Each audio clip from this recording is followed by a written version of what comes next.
So take us back to the beginning, 2 decades ago. Okay. The beginning. Okay, the beginning. Well, I was broke as hell. 2 decades ago, I was already painting. I love to paint. I found that on my own. Mm-hmm. And tell us about finding it. Well, I actually stole my dad's credit card, which I shouldn't have done, and I got in trouble for that. But I went and I bought a drum set and I bought a paint set. Mm-hmm. And why those two things? I just needed to express myself. Mm-hmm. And I love both, but when I found painting, when I immersed myself in that, it was so meditative. I found this joy that I'd never felt before. Mm-hmm. And I kind of knew, well, even if I didn't meet the love of my life or make $1 million, that I found this thing that brings me really great joy. Mm-hmm. What about it brought you so much joy, you think?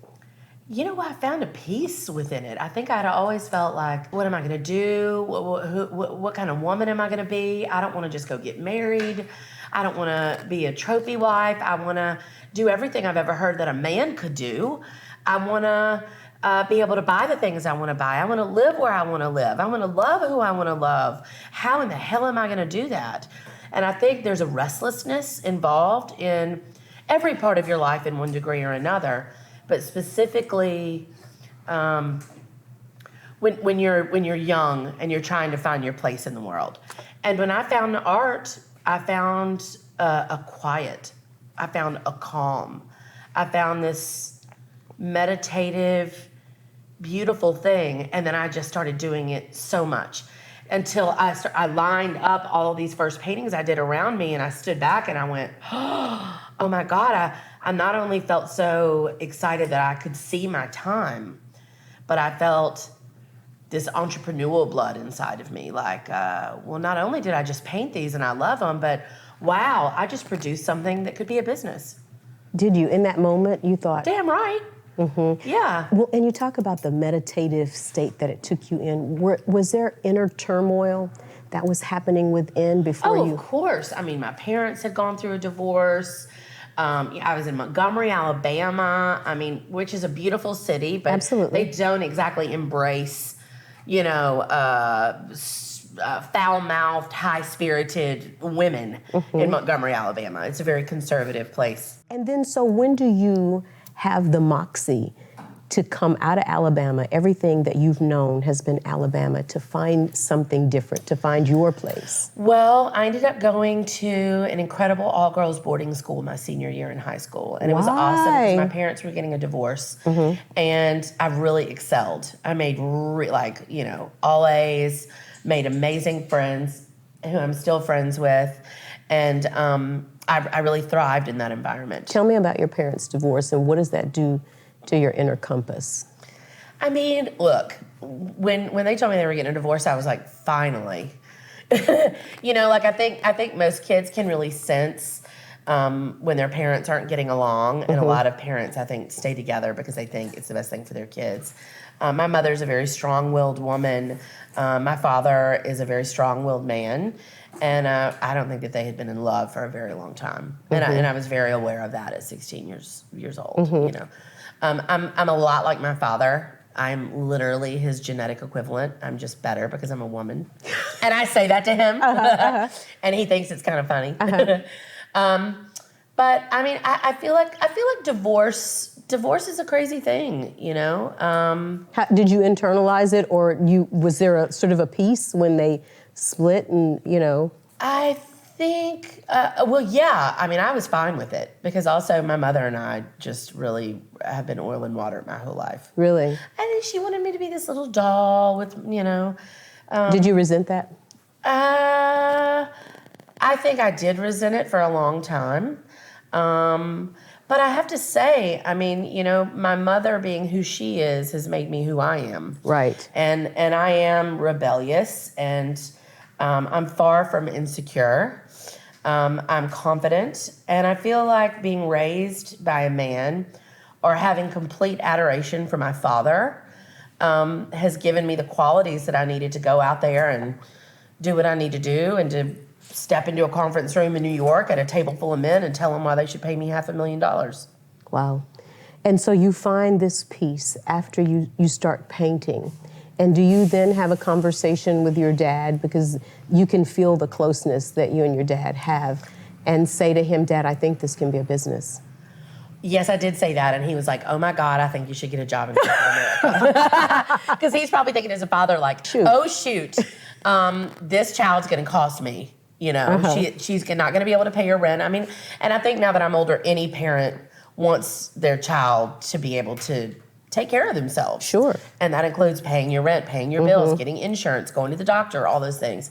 So, what's that conversation like when you tell him, Dad, I think that I found my gift? He says, well, okay. He said, and this is the best gift that he's ever given me.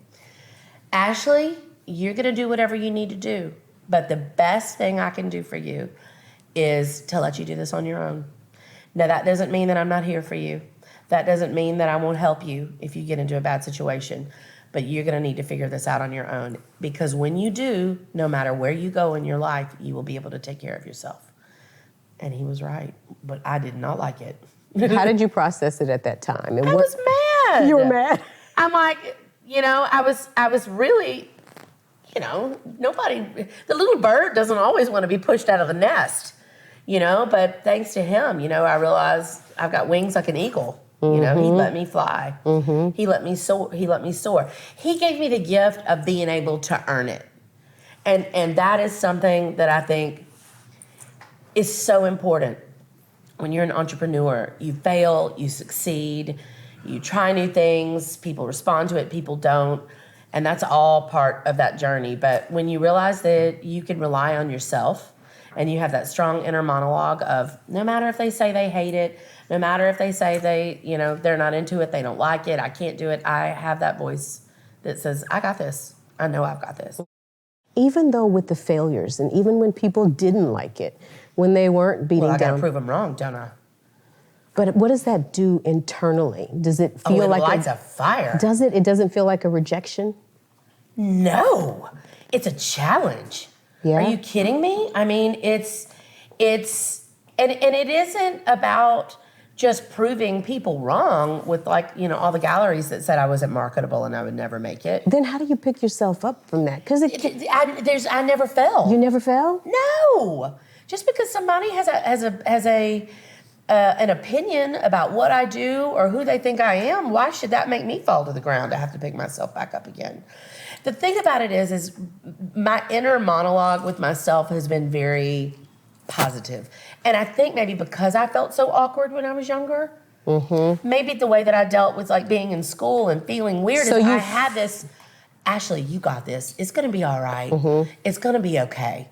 And so I did a speech last night at Tulane, and I told all these kids, please believe me when I tell you, you are going to get rejected. You are going to have people that don't like what you do. You are going to go on job interviews, and people are going to tell you you're not good enough. They're going to tell you a million reasons why you can't do something. And I want to have that conversation. Okay. Because I feel like those are the things that bring us closer to each other as humans. Not, oh, I work with Gucci. Oh, all this stuff, blah, blah, blah. It's those moments when there's been rejection or I get a hateful email from somebody just dogging me about my artwork or who I am. How do I deal with that? I believe in me. I believe in what I'm putting out there. I believe that I'm out here just making my artwork that brings me joy, but I'm also trying to inspire other people to say, you can do this too. You live in a country where you have this opportunity. But the foundation of all of that success, all of that process, all of that has to start with, I believe in me. I know I can do this. You can't, yes, you can cry. Yes. Have there been snot bubbles? Yes. Have I cried so hard my ribs hurt? Yes. You get it out. You get up. You start a new day. Boom. A bad day only has 24 hours in it. Wow. And you just get up and you start over. Well, yes. I don't have any other options. Tell me about surrender. How have you been able to surrender to the process? I mean, look, the thing about it is there's a certain amount of control in being an entrepreneur about me being able to paint my thoughts. I can control that. I feel like having an incredible team, having a stable personal life surrounded by love and good energy. I'm organized, I'm ready. If I was a little animal out in the wild, I would have my nest right. I would have, acorns stored in my tree, and I'd be ready for a storm if it comes. In being organized, I'm ready to surrender to the madness of the world because I don't know what's going to happen. I tell my team all the time, it could rain money. It could be a poo storm. You don't know. Beyonce could come ring that doorbell right now, or somebody else could too. You don't know. Mm-hmm. So I feel like for me, I surrender to that madness. You surrender to the madness. I surrender to that madness, and I embrace it. And if in the beginning of every day I say, you know what? I had a good night's sleep. I got a great team. I'm prepared for opportunity. I've got a good outlook on this. Regardless of what happens, I know that I can handle it. What you don't want are the phone calls when, like, somebody's died or, those are the things that are gut-wrenching. Mm-hmm. Things in business can be handled. Sure. Once you figure out how to make money, there's an infinite amount of money to be made. Mm-hmm. It's a digital game. Right. How did you figure it out? How did you... I was broke. I mean, the hotter the fire, the stronger the steel. Mm-hmm. I also knew to invest in myself. So, investing in traveling to other cities other than New Orleans, and marketing myself in other areas, networking, working myself to the bone for opportunity. Like back in the beginning of my career, there are tons of set designers in New Orleans because we have a huge film commission here. Sure. I'll never forget, one day the set designer came in and we were talking, and they wanted me to do all the art for the honeymoon scene in Twilight. Okay. Remember that series? Mm-hmm. I'm like, oh my God, that's like huge. But the director's going to want everything in like 2 days. 2 days? Yes. She gave me an idea. Said that they want to come in, the head set director, tell me what they were interested in. They were going to bring them in. I painted 15 paintings. I painted everything that I thought that they would like.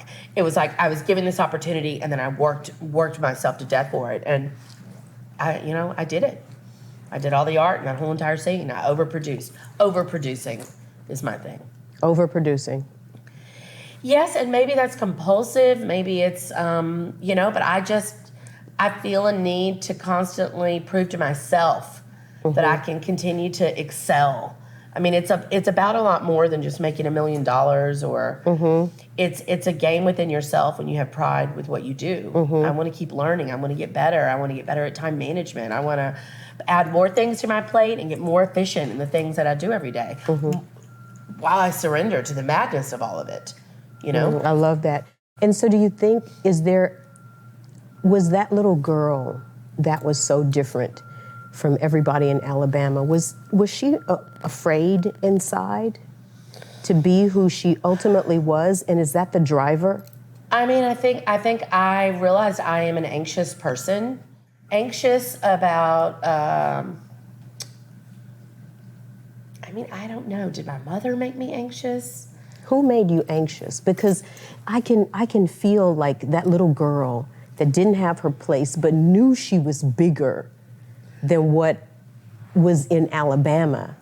And it's like it feels like that was the driver, that I'm not gonna be who they thought that I would be. I just feel like, I don't know if it's something that you can really put into words. It's mm-hmm. about action. I'm mm-hmm. showing you. Mm-hmm. I'm showing you what's inside Is me. it also showing your mother too? I don't really think about that on a day-to-day basis, but yeah, sure. I'm better than what you thought I ever would be. Well, I think that we're estranged, my mother and I. Mm-hmm. I haven't seen her in about 20 years. 20 years? Mm-hmm. I think I don't really need to prove anything to her, but I would think she would be proud of what I've accomplished. I did come out of her vagina.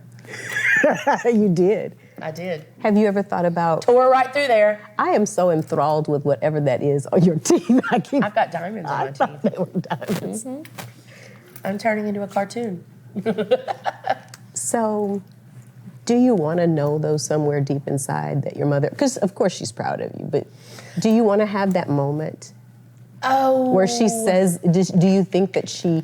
I mean, that would be nice of her, but I'm not counting on it. Expectations can only let you down. I'm hopeful. I would have hope for that. Right. You know, but I feel like expectations are... certain expectations. It's like well, if I have an art show and I go into a market that I think is just loaded with money, and I go, okay, we're going to sell $500,000, right? Because it's loaded with money, money. I don't, then what have I done? I mean, my expectations have completely let me down. If I go to, well, what do you use then? What do you mean? If you don't have expectation of a thing, what do you? I'm prepared. I am prepared for anything that will happen. I bring my best art. I have my team. We're ready to rock. We've got merchandise. We've got product. We're ready. It's like if I was out trolling for a marlin and I got the best lure ever. I could troll for 3 days and not find that marlin. But if I keep trolling, I know I'm going to find it, you know, because he's out there. She's out there too. They are out there. Wow. And so on this journey, when do you know that this gift has really made room for you? What do you mean, made room for me? Well, spiritually, your gifts make room for you and bring you before great men and great women. All the great people that you have encountered, when do you know, I'm here? Like, when have I arrived? When do I think I've made it? And not necessarily made it, but when you've come onto a stage where, okay, people know Ashley is here. Oh, well, I mean, how many people are on the planet? 9 billion? I've got a lot of people. I haven't gotten there yet. I mean, I feel grateful for all of the incredible people that I've been able to meet. People that did you ever think Gloria Steinem and Yeah. Anita Hill. And, Yes. You know, like I'm sitting there chilling with Iman and Diane von Furstenberg, just like this. Yeah. Talking about Studio 54. Did she want you to wear her dresses and stuff too? Diane? Yeah. She's making me a dress right now that I'm wearing to the Library of Congress next week, where I'm going to meet Hillary Clinton, Nancy Pelosi, RBG. It's the DVF Awards. I mean, it's that I'm in awe of. I feel... I mean, the last time I was at this huge luncheon with Diane, and Ariana Huffington is there. Diane von Furstenberg. Diane von Furstenberg, yes. And a person 1 seat away from me is Gloria Steinem, and then, you know, the editor-in-chief of InStyle magazine is sitting across from me, and Maya Forbes is And right that's what I mean. Now you know that the gift has made room for you and brought you at the table. But here's what you need to know about me is I'm just sitting there with my mouth closed because I'm there to learn. Right. I'm in awe of these women and what Sure. they've accomplished. I also think, too, because I've had to make everything on my own, I mean, I feel like I'm like a peacock. I wear jewelry and I've got diamonds on my teeth, but I'm kind of humble. I mean, you know, like I've worked hard for everything I've gotten.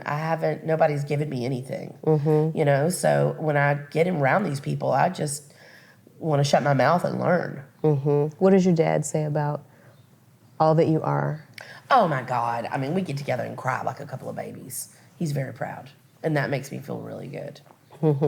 And so after you start to be surrounded by all these great people and they want you at the table, what do you want to birth next for yourself? Well, you know, I'm a big art collector, and I feel like I've just realized recently in my life that I'm building a pyramid. Because, you know, I'm an artist. I'm going to be dead one day. There are only so many days that I can be creative. So I've created a charitable trust where I'm going to be giving scholarships. And we're doing 3 this year, 3 separate $50,000 scholarships to students. And next year I hope to add a $100,000 grant and continue to do that until we're, you know, doing millions of dollars. That to me is awesome. That's more than awesome. Yeah, and then you know, when I'm gone, hopefully before I'm gone, we'll have a huge building and have the collection that I have been acquiring of different artists, and then we'll have my own work in a place where the public can come and see art, and Hopefully we'll be able to give classes and have great speakers come in. And we're definitely going to do that before I'm dead. But And you're going to live a very long that's time. my legacy. You know, that'll be my legacy. Oh, I'm going to live a really long time. For sure. On the business side, you know, you obviously are an amazing artist. How do you then juggle the business with the gift of art? Well, God, it's so much fun to paint it. Do you know how awesome it is to meet somebody that wants to spend their money on a thought that was in my head? Do you know how intimate and magical and special that relationship is? This is what I try to tell other artists. I mean, it's one thing to have gallery representation because you don't want to do all that. But another thing is when you work with galleries, they take 50% of your money, which to me is ridiculous. I mean, that's what if you go to a design store and you buy a lamp, you know, that lamp has been manufactured and they bought it at 50%. And so they're valuing original art and thoughts that are one of a kind in the world the same as things that are manufactured in thousands of numbers. I have an issue with that. So I knew very young in my career that I wanted to have those relationships with my collectors. I wanted to know who was buying my artwork for many reasons, not just because it's a special relationship, but because a current client is the best client. They already love you, you know? Absolutely. And I can go back through my repertoire of work and go, I know where that painting is, I know where that painting is, I know where that painting is, I know where that painting is.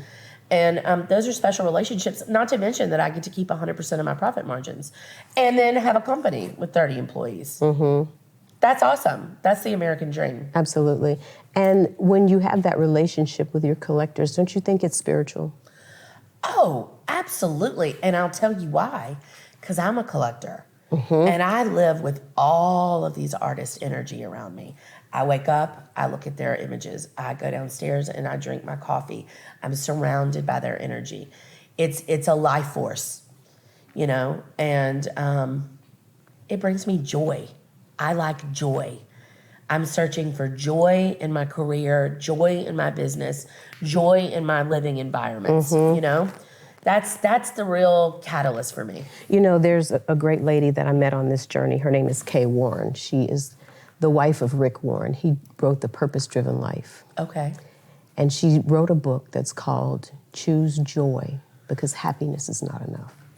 Joy.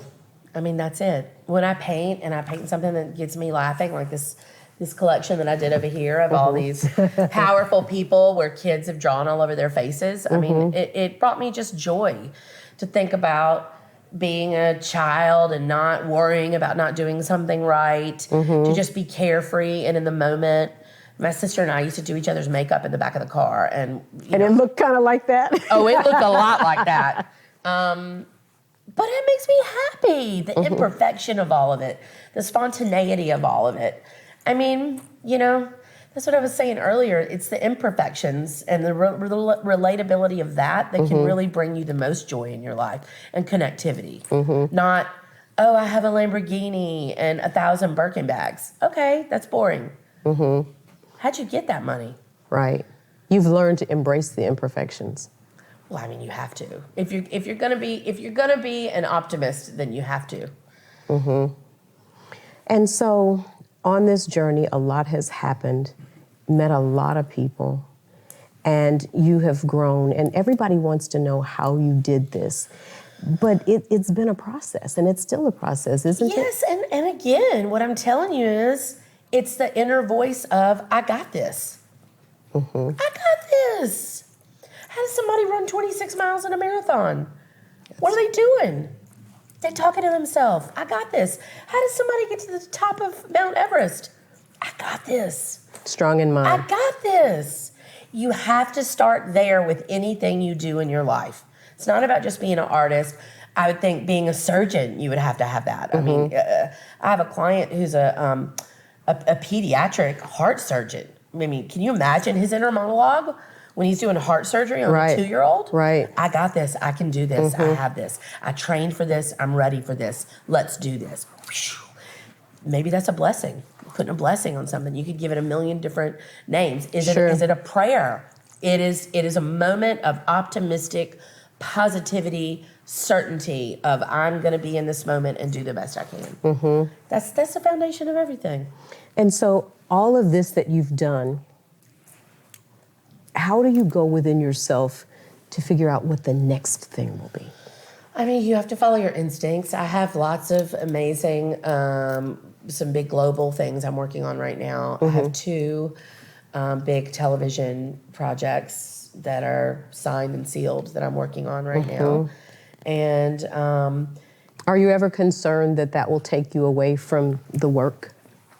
I have to make time for my work. And that's like with my team, I'm like, you know, you have to give me all morning and all day, and then we do, you know, other stuff late in the afternoons. Or I take just one day and I'm over here meeting with them. But I also have an incredible, competent, unbelievable team of creative, wise, driven, ambitious people that are a part of this. And fortunately, I don't have to micromanage them. Sure. Who do you look to in terms of art? Who do you pattern yourself after? Who is your... Nobody. I'm me. I mean, when a peacock wakes up, what do they think about when they decide to fly off the perch and go eat some, you know, worms off the lawn? Ooh, I'm going to be a Lady Amherst pheasant today? No. The peacock wakes up, and the peacock is the peacock. The cardinal wakes up, and the cardinal is the cardinal. I wake up, and I just do my thing. I'm just doing what instinctively I do. That's amazing. I mean, isn't that what we all do?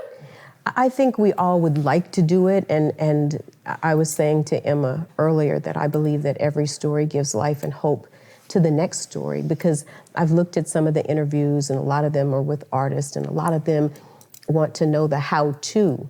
But what I felt just watching your stuff was the joy, and the gift made room for you. Scripture says that the gift will make room for you, and it'll bring you before great men and great women. I mean, I feel like when I found my art, I try as hard as I can every day.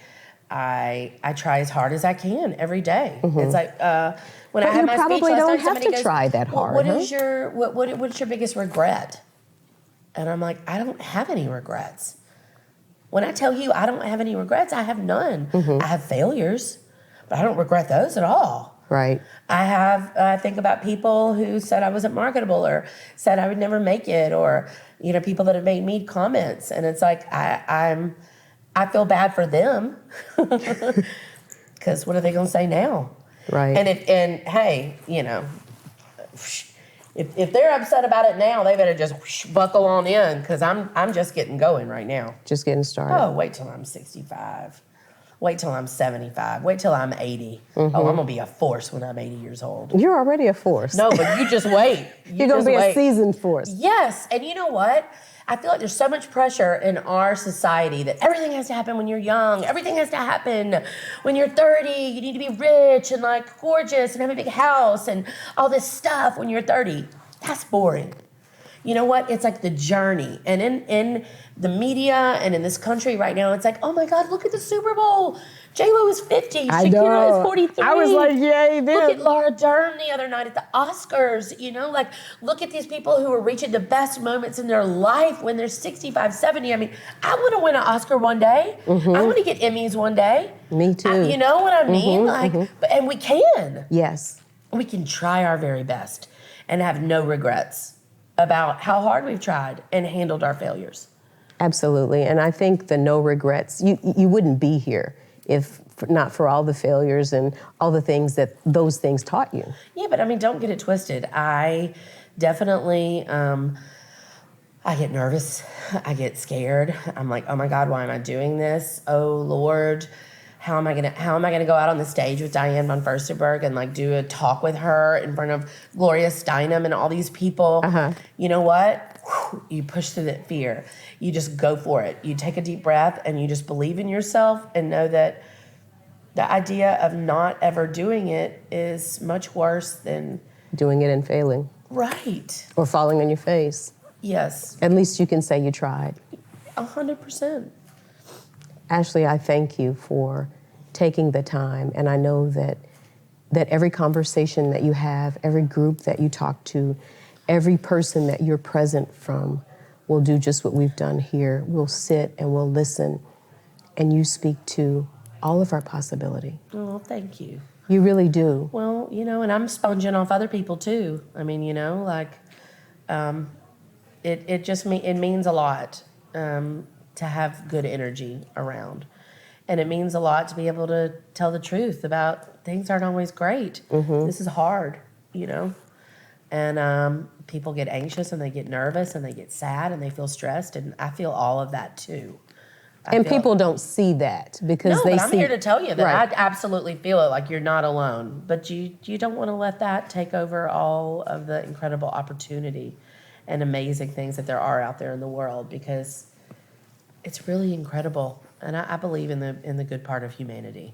There's a lot of good things going on out there. I do too. If you got to focus on the right thing. Absolutely. Thank you again. Thank you for so taking the much. time. Thank you for inviting us into this incredible space, and we can't wait to see what God and the universe has next for you. Thank you so much. It's going to be amazing. Thank you very much. Indeed. Hey, everybody, stay on point. We're back after this.